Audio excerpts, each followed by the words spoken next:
Well, more top stories coming your way on Breakfast Central.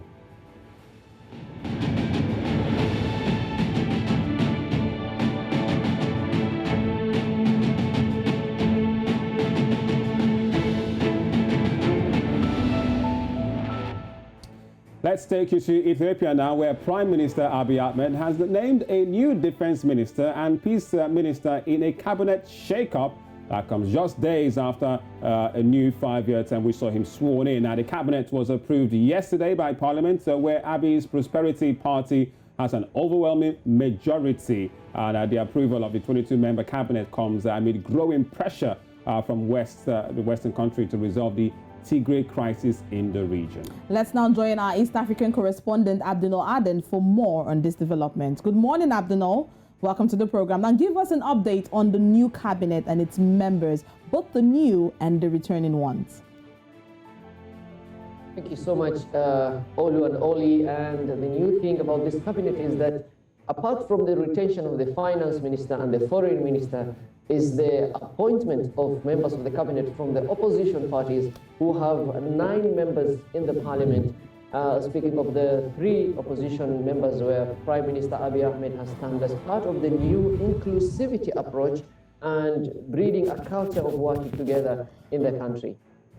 All right. Well, this is quite a surprising one. What has been the reaction so far with the appointment of an official from the Tigray region as defense minister? Speaking of Abraham Bele. Well, Abraham Bele has had a close working relationship with Prime Minister Abiy Ahmed, and this hints at more of a trusted man, a right-hand man, and since they've also worked together in the past. He was also the interim leader of the provisional Tigray administration, where he was appointed in May 2020.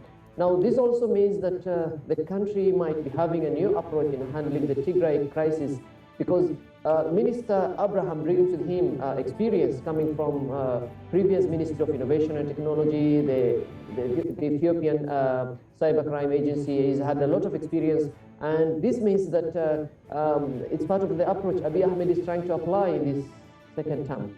Right. Now, Abdinol, Ethiopia faces growing international condemnation over its handling of the conflict in Tigray, which is home to about 6 million people. Now, with the new defense minister in place, are we likely to see more or better changes and better stories coming from the Tigray region?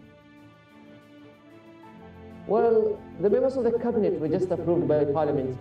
We are yet to know some of the approaches, and some of, even they haven't yet been sworn in. But what we expect is that with increased pressure from international bodies such as the UN, the United States of America, and many other close friends of Ethiopia, it means that also looking at the announcement by Prime Minister Abiy Ahmed in terms of inclusivity, it might be a matter of winning back support from the international partners, as well as increasing faith within the Ethiopian citizens.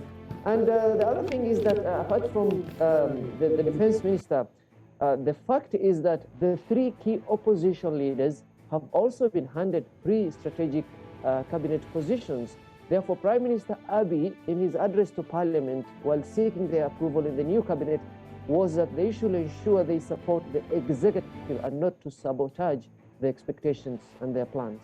Right. Well, Abdi, looks like people might describe this as an attempt to have an inclusive government from Prime Minister Abiy Ahmed.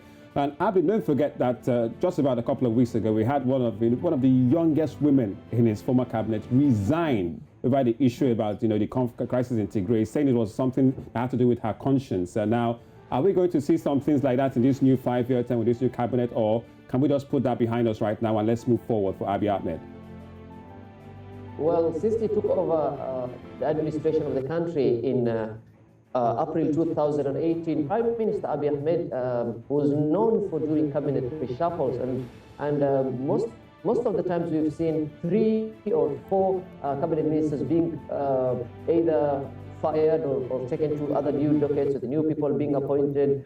But the resignation of the minister actually, as said by some analysts, was that she might have had a clue that she wouldn't be in the forthcoming cabinet, which was named yesterday by Prime Minister Abiy Ahmed. And also, if you look at the retention of finance minister, Shide, it also shows that this is beyond lack of trust in his members of the team, but it hints at the direction the Prime Minister prefers to take in terms of the administration of the country. Now, only as, in order to conclude on that point, is the fact that the Deputy Prime Minister, who is also the Foreign Affairs Minister, Mr. Mekonnen, the retention also shows that this is more of a power play in this new Ethiopia.